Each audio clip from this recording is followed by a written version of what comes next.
This won't be a conversation because what it really is a warning bell. What we're going to hear in another couple of minutes will soon make all other conversations seem irrelevant. India has 18% of the world's population and only 4% of its water resources. 820 million people in this country have no access or are water stressed. 85% of our surface water is polluted. And for all the rainfall that we get, a monsoon-driven country, we only harvest 8% of the rainfall that this country gets. When the Ganga is polluted, 400 million people really rely on that water source. And yet we are not foregrounding this conversation. We think of it as something that activists are bothered about, and we don't see it as a central economic conversation. All our conversations about GDP, auto slums, FMCG slums, exports, all of that very quickly will seem irrelevant if we don't engage with this. So there's been one man who's been engaging with this issue for 30 years when none of us were looking at it.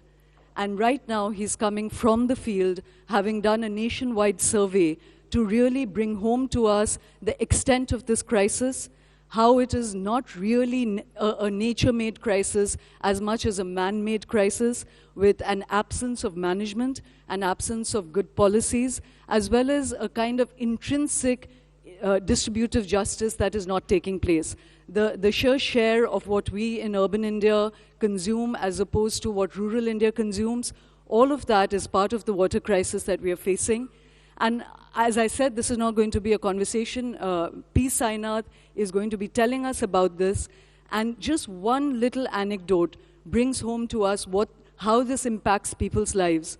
Last month, a family in Punjab lost its last living male. The great-grandfather in the family had committed suicide. The grandfather committed suicide. The father committed suicide. The brother committed suicide. And then the last living male member, a young man of 27, committed suicide because they could not repay a loan of 7 lakh rupees. The farm crisis, the water crisis, and very quickly the urban crisis of India are all going to converge. And there's one man talking to us about it. The least we can do is to listen with complete attention. With that, ladies and gentlemen, I'd like to invite P. Sainath onto stage.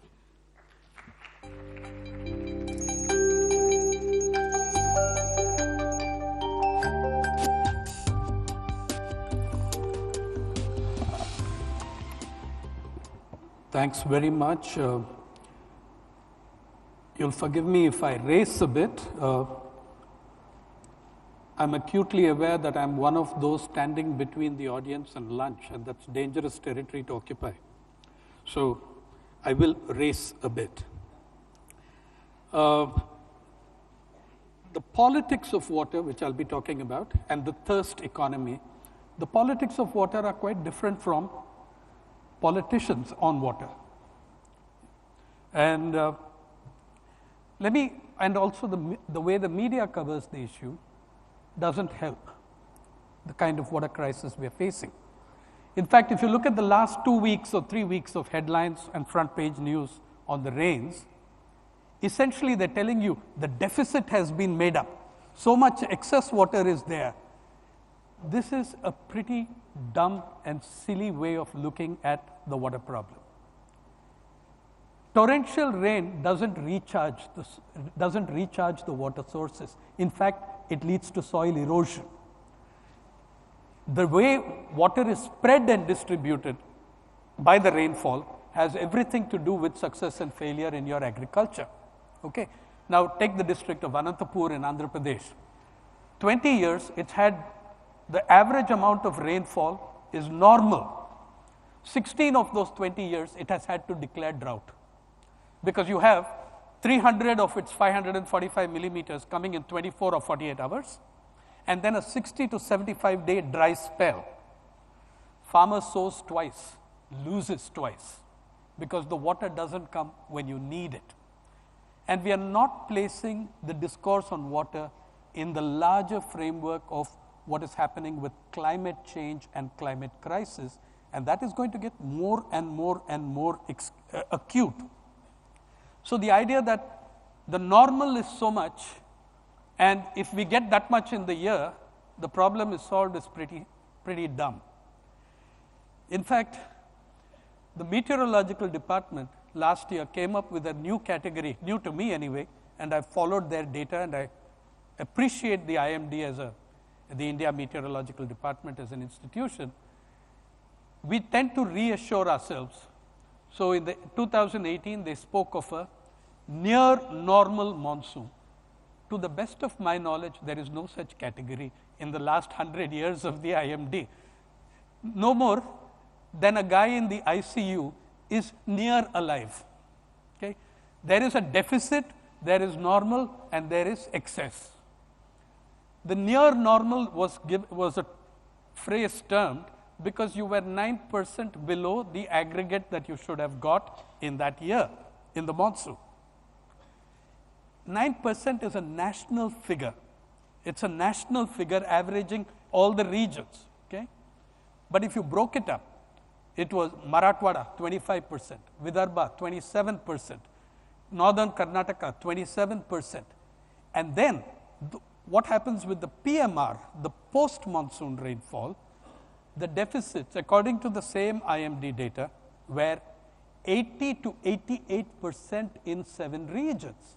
That's a hell of a big deficit. That includes the usual suspects, Marathwada, Northern Karnataka, etc. Now, if we choose to look at water as a matter of efficiencies, something that can be fixed with technology, we are doomed. Simple. It's an explosive political, social, and cultural issue.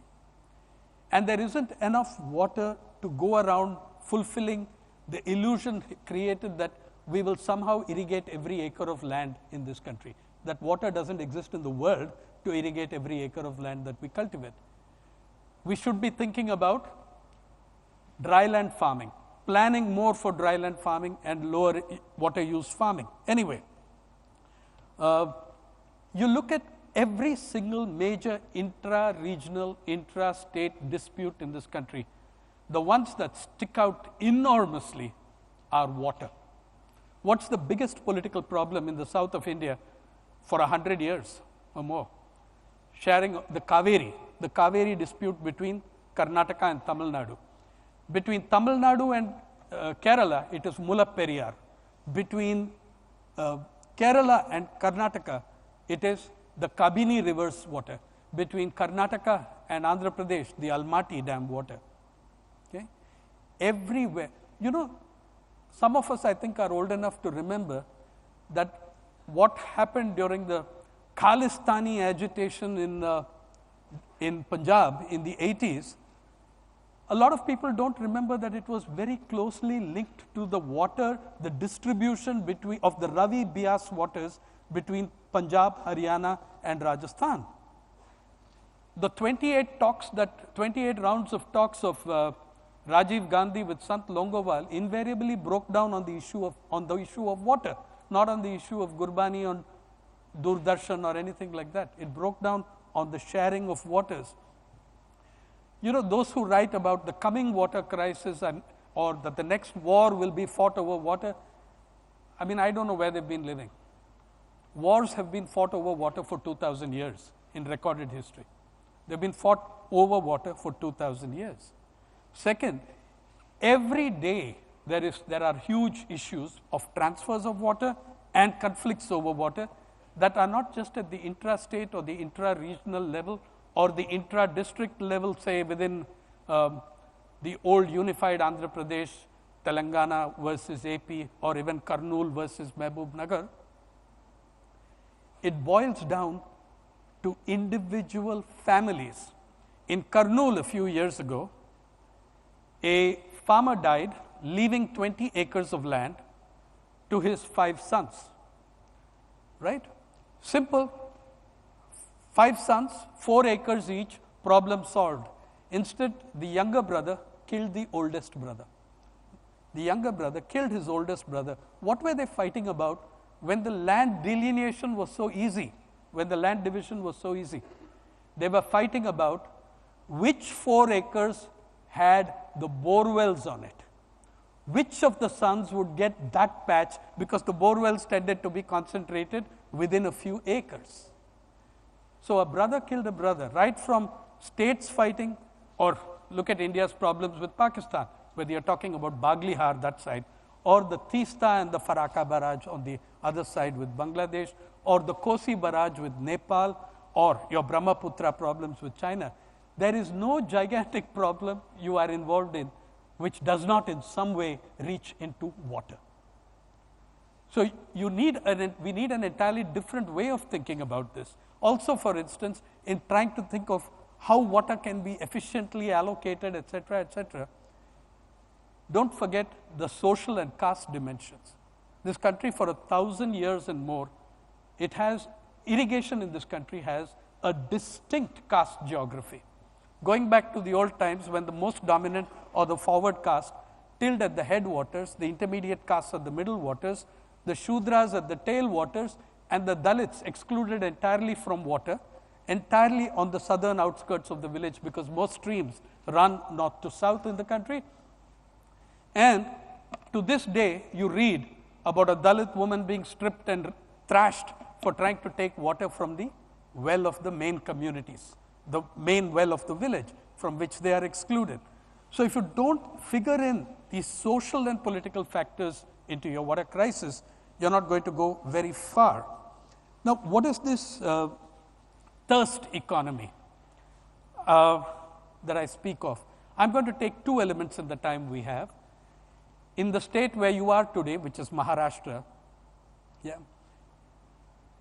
between November and June, the two fastest growing industries, in my take, are unregistered industries. The fastest growing are the borewell industry and the tanker industry. These are the two fastest growing industries in this country, in Maharashtra, between November and June. Now, in Marathwada, for instance,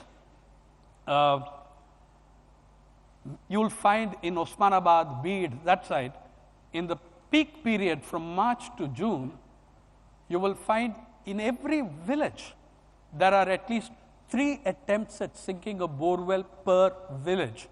Now, 80 to 90% of these are failures, and borewell bankruptcies are very clearly linked to some of the farmer suicides we see. Now, in Beed, which I think your chief minister was talking to you about earlier, there's a gentleman named Vishwambar Jagtap, who on his 18 acres has sunk 48 borewells. Now, he's the reigning Limca Books champ, but there are many others who have put 12, 15, 20. The cost of this is not simple, okay? And let's say you're doing this borewell in a state like Maharashtra. How many of us even realize that the borewell in Maharashtra, either you strike water in the first 60 to 100 feet, or you want for the next 600, because your soil composition is 93% hard rock. You're on the Deccan rock. If you don't hit water in the first 100 feet, then the next 600 feet you're not going to get it. So borewells have necessarily to go way beyond 600 feet now. And each foot for drilling is in hard rock, 75 rupees a foot. I'm giving you an outdated figure, it must be about 90 now. And in soft soil, soft loose formation soil, about 20 rupees less than that. The minimum a borewell driller will do, he needs for his optimal success or profit, is he has got to do at least 1,000 feet in a day. Now, please understand this. Do you know how much your aquifer is being drilled into every year? In the south of India, in Tamil Nadu, there is a little town called Tiruchangod, near Erode, 20 minutes drive from Erode. How many of us know that this little town is the borewell capital of the world, the borewell rig capital of the world, with anywhere between 10 and 20,000 borewell rigs registered in that town. 10,000 are registered, the rest are registered naam ke vaste, they're registered in Karnataka and Kerala and Andhra to avoid taxes and other things. But there are at least 10,000 functioning borewell rigs there. Just to show you what a borewell rig looks like, may I ask my colleagues there to open the folder. Yeah, now that's what a borewell rig looks like. This one cost 1.5 crores. It's owned by a gentleman called Mr. Shelke, who bought it, of course, from Tiruchengood. He recovered his 1.5 crores in 4.5 months. He recovered his full investment on this in 4.5 months. Okay. Now, if you visit Tiruchengood, as I did, and you will find that they claim to work all but 2 months during the monsoon, and they are working in 16 African countries, every Indian state and union territory, including they have sunk a couple of wells not all that far from Cherrapunji. Okay? So if you sit there during the monsoon period, you'll see all of them coming back for servicing from Mizoram, from Rajasthan, from wherever else. Now, even if we discount their claim that they are working 300 days a year and say, okay, only 200 days a year they are working, and because say 100 days goes in movement of these gigantic things, you move with a crew of up to 20. This rig is accompanied by another van which has the labor, the cook, the driller, the engineers, and 4 or 5 people will be on the rig itself. The minimum, the Tiruchengood people will tell you honestly and openly, the minimum we have to do in a day for it to work for us is 1,000 feet in hard rock and 1,400 feet in loose formation soil. That is their classification. Okay? Loose formation soil and hard rock. Because in loose formation soil, you will reach 1,400 feet in the same time it takes you to reach 1,000 feet in hard rock. What do they tell you about this? They tell you that they have to do a minimum of 1,000. Now just consider that it is not 20,000 rigs, but just 10,000 rigs. 10,000 rigs, 1,000 feet minimum, 200 days a year. It means the borewell rigs from this one little town of 60,000 people are striking annually 2 billion feet into your aquifer. 2 billion feet. Just try accommodating that idea in your head. You know, are we thinking about this? Are we thinking about, you think that's going to be recharged? It's not going to happen. It's not going to happen. The idea that there is an infinite supply of water down there is pretty dumb, as we all know, when you're using 60% of your water in agriculture from groundwater. Yeah. So this is another of the problems that you have. I repeat that figure for you to absorb. The borewell rigs from one town, and there are other big borewell rig towns coming up in Gujarat and Punjab and elsewhere, but from one town, they account for a minimum of 2 billion feet of drilling into the aquifer each year. Just think of what the implications of that are, and it will intensify as the search for water grows greater. The fact of borewell failure doesn't stop people from drilling. The same guy puts 48 wells, out of which 5 or 6, he says, yield him some water. Okay? So that's a second issue. That is one element of the thirst economy. The second fastest growing industry is the tanker economy in Maharashtra. Yeah? Can we move to the tanker slide, please? Let me just explain that, you know, the tanker is not some highly sophisticated technology. It's a 3 mm sheet of mild steel rolled in. It can be done by hand also, hand rolling as well. That is the hand roller, that's the lathe or whatever on which they roll the steel. So 3 mm sheet of steel, and you can see that up there, and that's what a tanker is. Now these range from 500 liters, which can be carried on a bullock cart, to 25,000 liters, 25,000 liters that go mounted on huge trucks and, you know, vans and lorries. So that's the thing. This is from a place just a little outside Ahmednagar town, called Rauri. It is the tanker capital of Maharashtra. Most of the tankers, and we don't know how many there are, government requisitions, it doesn't own them, it requisitions them, pays private owners for up to 7,000, 10,000 each season. Yeah, almost all those tankers are owned by members of the Legislative Assembly, by ministers, ex-ministers, corporators. These are the people who own the tankers. Yeah, and you can go and check it out. You can go to Rauri and see who owns those units which I'm talking about. The tanker industry in Aurangabad, in the single town of Aurangabad, way back in 2016 when we did the calculation, was making 10 lakhs a day in the peak drought scarcity season in one town of Aurangabad. And the water they're getting you is public water, but it's sold. Okay, nationally, I'm sure you're all familiar with the figures, but I will throw it to you.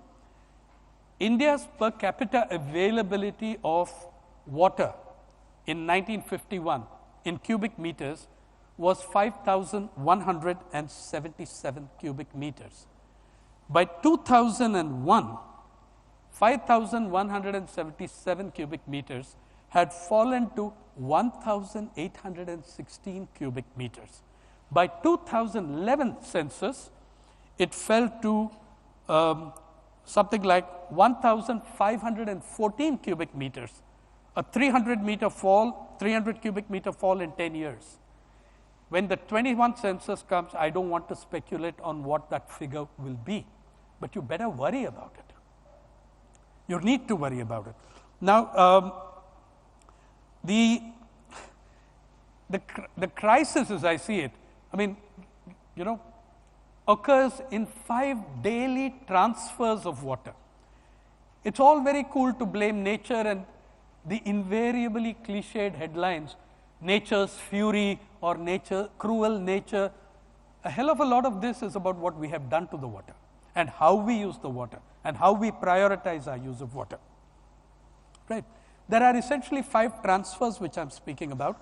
None of these is, I'm not giving them in any particular order of priority, and they're all interlinked and overlap. But these are the transfers which are so commonplace that we don't factor them into our thinking. They're so commonplace, they're so everyday. It's like going home in the night and stepping over someone sleeping on your street who's a drought refugee from Osmanabad or Bid. You don't think about it. The 5 transfers in no particular order of priority are: 1, agriculture to industry. In this state, in Andhra Pradesh, in Karnataka, there are hundreds and hundreds of legal and illegal bottled water units taking God knows how many millions of liters. There are no serious data available in many of these sectors like tankers, bore wells, bottled water. How many liters of water go into these in the transfer from agriculture to industry? In Andhra and in Telangana, it has led to a few wars, if you like, between local communities and these units. You'll also remember Plachimada, Varanasi, the battles of local farmers against Pepsi and Coke about withdrawals of water on a large scale. That's one transfer. The second and very critical transfer in India is food crop to cash crop. You're sitting today in a state with 93% hard rock and major drought-prone areas, and yet the state of Maharashtra grows 2/3 of its sugar cane in traditionally drought-prone areas. Now, according to the figures Professor Nilakanta Rath worked out from the Maharashtra government's agriculture website, an acre of sugar cane in this state takes at least 18 million liters of water. 18 million. Would you show us the other tanker picture? There's one more in that. Those are what the tankers look like in Rauri. People come and pick up the size they want, the private operators, but they give you public water. So in the transfer from food crop to cash crop, what is 18 million liters of water? By the way, many independent experts disagree that it is 18 million liters. They say it's closer to 20 million. But if you go by the website of the government and the figures that Professor Rath calculated some years ago, it's 18 million. What is 18 million liters of water? 18 million liters of water is 7.5 Olympic-sized swimming pools, or the volume equivalent of 9 Boeing Dreamliners. Okay? That's how it is. That's how much water that is. In that same water, you could cultivate 6 to 10, depending on the system used, acres of jowari. Okay? You could cultivate a lot more acres of other crops than in food crop than you can in this cash crop. But this is the most protected crop in the state. Right? I'm not demonizing sugarcane. I'm not asking you not to grow sugarcane. I'm saying you don't try growing coffee and pepper in Antarctica. It's no less intelligent or unintelligent to try growing sugarcane in deeply drought-prone areas, in perpetually drought-prone areas. So that's the second transfer, food crop to cash crop, and food crop is going to be the sufferer, especially as another angle altogether of climate change sets in, and the things that we have done to the soil also means it's very difficult to go back to rain-fed agriculture from borewell-driven irrigation. The third of those transfers is from rural to urban. Again, I'm giving you the state in which you are sitting. In 2016, the Times of India reporters, Priyanka Kakudkar, did an RTI which showed us that in the state of Maharashtra, towns and cities in Maharashtra get 400% more drinking water than the villages of Maharashtra. That's a government of Maharashtra figure. 400, now are somehow people in the cities thirstier than those in the villages?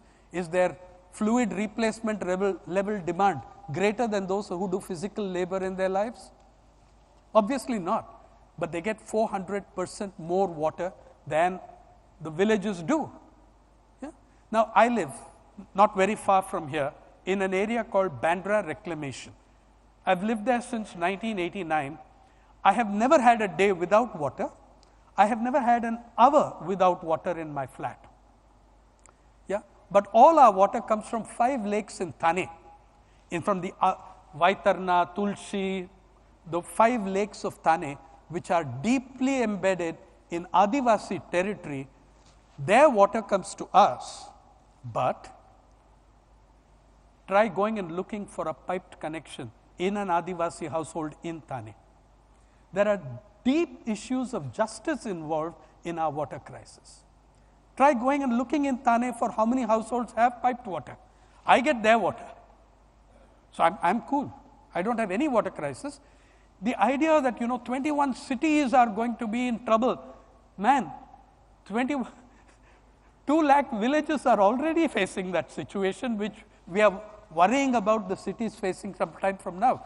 It doesn't stop us from breaking down agriculture in the countryside and sending more refugees to those very cities which are going to be unable to cope. They cannot cope with 5% of their infrastructure, cannot cope with 25% of their existing population, which is why we have decided to build little Xanadu enclaves and call them smart cities, which I think are a very dumb idea.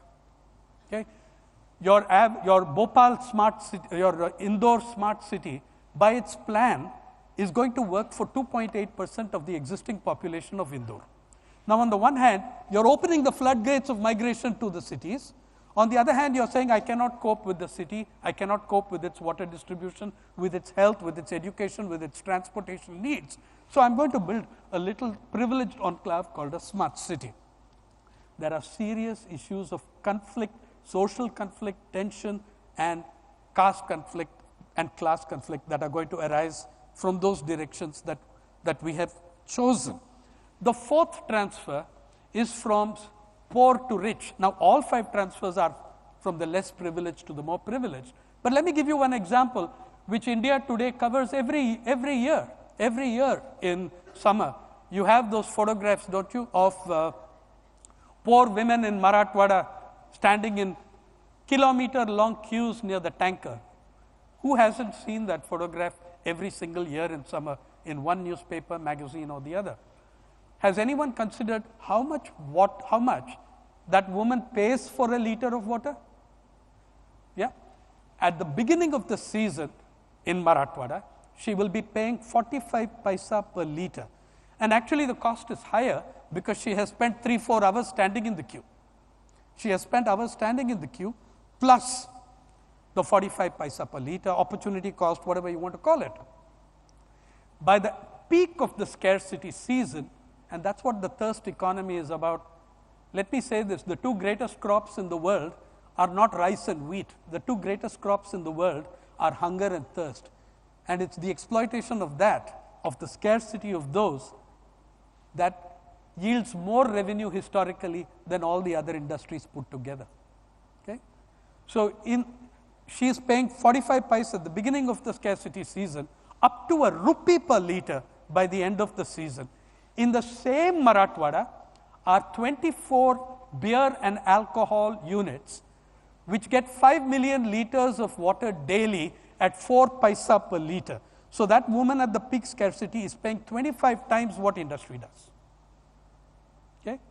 25 times, or at least 10 times, because 45 paisa at the best, right? Now, just consider how fair that is. Are there issues of fairness and justice involved or not? Is this just a technological problem, an efficiency problem? I say it is not. It's far deeper. It's a politically explosive problem. It's a class, caste, and social issue. The fifth transfer, and then I'm going to show you about what political decisions do. The fifth transfer is from livelihoods to lifestyle, and I'm going to show you something from Amchi, Mumbai. The buildings that are planned, which mercifully, I take some credit for it, it did not come through, but they got clearance for it. Okay? And many such buildings exist on a smaller scale. Maybe kindly move to the thing on water main, the folder in water main, the photos there. Buildings are planned, some exist at about 12 floors, where there is a balcony pool on every single flat on every single floor. Okay? This is called balcony swimming pools.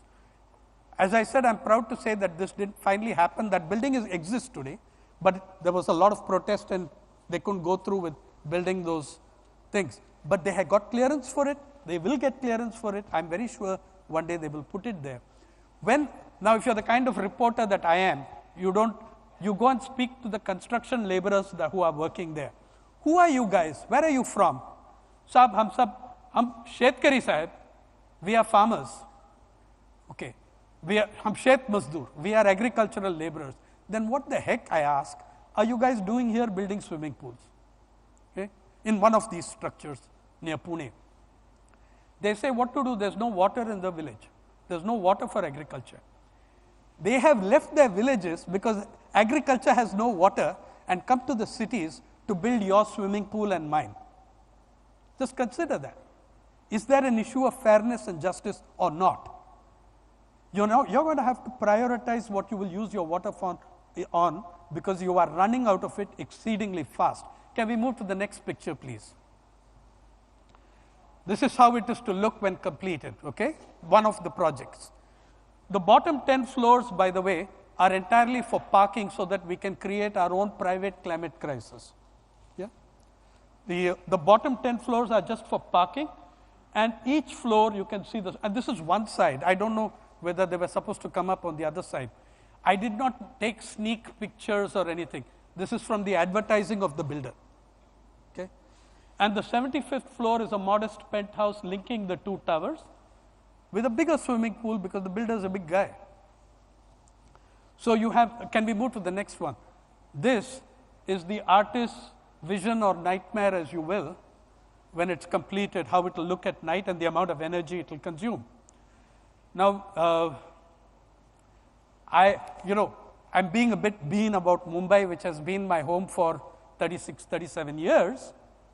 I am from Chennai, and we like to think of ourselves as a more refined and elegant culture. So we don't do obscene things like a pool on every floor.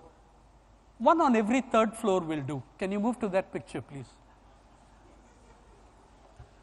This is in the Keelpog Gardens coming up. Yeah.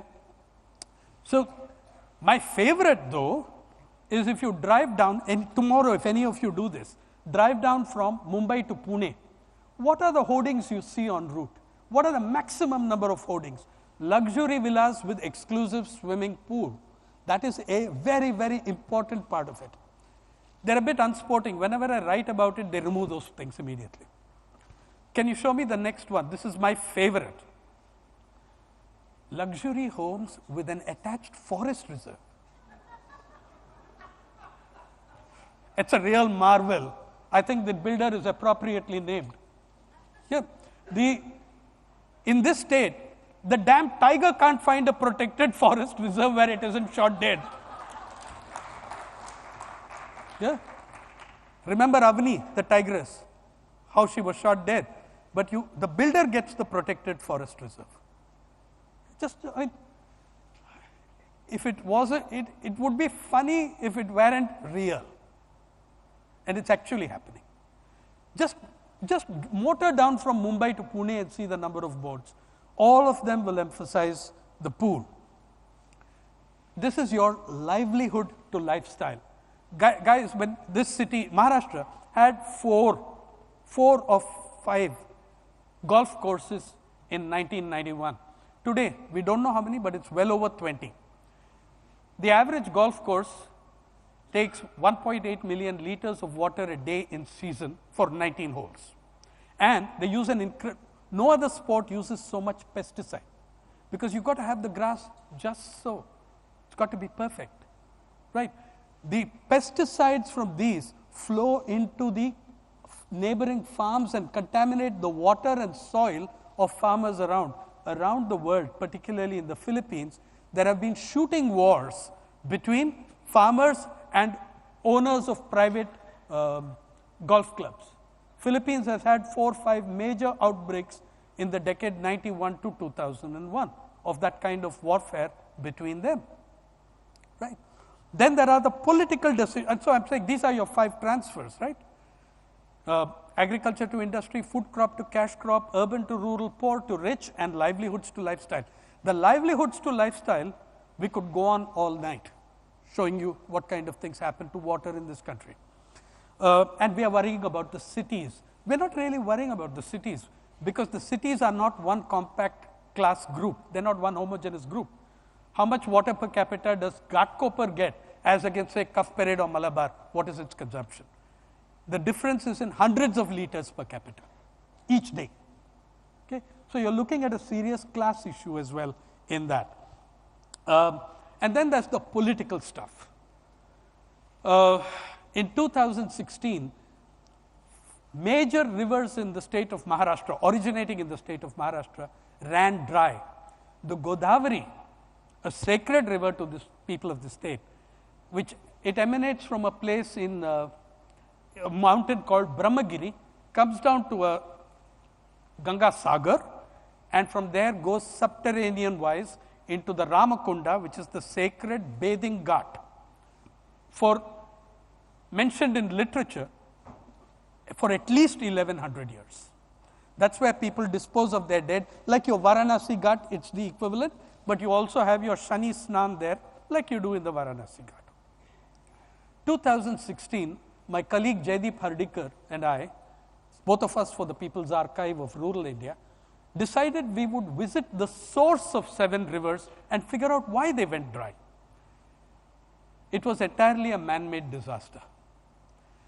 In the name of promoting religious tourism, we have cemented, concreted, and marbled every one of those source towns of the rivers.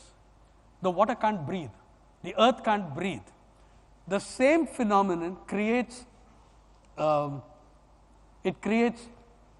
in summer and floods in monsoon. because the water comes from tiny streams down Brahmagiri to form the Godavari. From there it goes in a subterranean way. It meets concrete barriers, it diffuses in summer, it dries out. In monsoon it comes and meets the concrete barrier and breaches the barrier and floods. The town which is the source town of the Godavari, the Trimbakeshwar town, Trimbak town, in summer gets water once in 3 days from, it gets tanker water once in 3 days. Now, the other wonderful thing that happened with Godavari going dry was beautification. The government, the Nashik Municipal Corporation, in its wisdom, decided that the billions-year-old rock looked ugly. We should do it up with Italian marble. So they dynamited the rock. They blew out the old Shamshan Ghat, blew it out, and then marbled and concreted the rock area, whereupon the Ramakunda, the sacred Ghat, went dry, leaving exposed millions of kilograms of human remains deposited there over centuries. So then you had the absurd phenomenon of trucks removing 20 tons of human remains each day. Then the Ramakunda was dry because you have marbled it. Nature finds its way through rock, but we stopped that water. Then the government of Maharashtra, in its wisdom, ordered, what did it order? The Ramakunda shall never be dry, fill it up with water. For the next 100 days, 90 days, 100 tankers poured water into a river, making you the first society in the world to pour tanker water into a river. For God's sake, do you get what I'm saying? Yeah. Then, okay, so then when we got there, we went to the great marbled Ghat, and it's not, well, it's all concrete anyway. And the Shani Snan was taking place, and I was looking at this individual with that very devout look that you do wear in such situations, praying and bathing from the holy and sacred waters of a tanker. Can you show the slides, please? Okay. Now, you can see it. Next one, please. You can see the pipe going all the way down from the tanker, filling the Ramakunda. Next one. And there he is, bathing in the sacred waters of a tanker. This was how the Shani Snan took place for months and months and months. So the things we do, the planning we do, the deforestation around these areas, the concretizing of these towns, Nashik, Trimbakeshwar, Mahabaleshwar, destroyed the natural flow of rivers. When they have plenty of water, it doesn't matter. They come. When they are on a low ebb and when there's a serious drought, they go dry at the source. That's what we did, and that's what caused Maharashtra to. What else did it do? By doing this, we destroyed the grape crop of Nashik in 2016. Many farmers went bankrupt. Nashik, by the way, for those of you who don't know, is one of the greatest horticultural districts of our country. If you go by weight, every fourth tomato in India comes from Nashik. Yeah? And grapes, you all know about Nashik grapes. These grapes produce 3 to 4 million man days of labor for agricultural laborers from neighboring Marathwada, the poorest of the poor. When suddenly the government in its wisdom decided to promote religious tourism and a new Kumbh Mela, Nashik Kumbh Mela. When they did that, they diverted 1.3 million liters. What am I saying? 1.3 TMC. 1.3 TMC were diverted for the new Kumbh Mela, with the result that the grape crop did not get more than one of the 3. Grape requires 3 rotations, okay, of water. It got, those upstream got 1 rotation, 2 rotations. Those midstream and downstream got either 1 or nothing at all, and the grape crop of Nashik was fractured. And we exported that crisis into the lives of millions of, I don't know how many hundreds of thousands of agricultural laborers in Marathwada who lost 3 million man days of work on the grape fields. So this is the kind of stuff that political decision making leads to. I'm trying to also tell you that, the I hate using those words, but the near semi-literate discussion of drought in the media. When we think of drought, we have all been conditioned to think of drought as meteorological failure, rainfall failure. My friends, India has been having a hydrological drought, many parts of the country, for many years. There is such a thing as meteorological drought, hydrological drought, agricultural drought, socio-economic drought. Each of these are linked but mean very different things overall. If you don't take those into account, you're not going to be able to deal with your problem, because your problem is not just about rainfall failure. As I showed you, Anantapur and many districts in Maharashtra get the normal amount per year, but they get it at the wrong time. It's dispersed. It's even destructive in many ways. So what do we do about this? There are 4 or 5 things you can do, and you need to start like yesterday. Okay? The first is, please do not look at water in terms of business and efficiencies and shut out your understanding of the very complex social relationships, political and economic relationships around that, and how fundamental they are to your thing. It's an incredibly complex problem. Don't try simplifying it. Do not try simplifying it. Please understand that it is complex. It matters that you address the complexity. Second, declare water as a basic right. The Supreme Court has said things about this, but it's not been embedded in your constitutional framework of fundamental rights. I don't say human right. Please know that we share this planet with millions of other species that are also an important part of the ecosystem that sustains us. Yeah? There are millions of other species that drink water. I always found this political category, Water Users Association, as a complete absurdity. Water users, who isn't one? The rest of us are what? Dryland bacteria. Yeah? The water, every creature, living creature on what we call the water planet is a water user. So please remember the other species that require it. Your livestock require it. That tiger without the forest reserve requires it. Avni, the pregnant tiger, when she died, just had babies, she required it. You have to think about water for the whole system. And you need to draw up a prioritization of the water uses that you will have. Is the water for that woman in Marathwada more important than water for your golf course, than water for your swimming pools? You have no choice. You will not be able to evade this problem in the years to come. In fact, you shouldn't be evading it now. Right?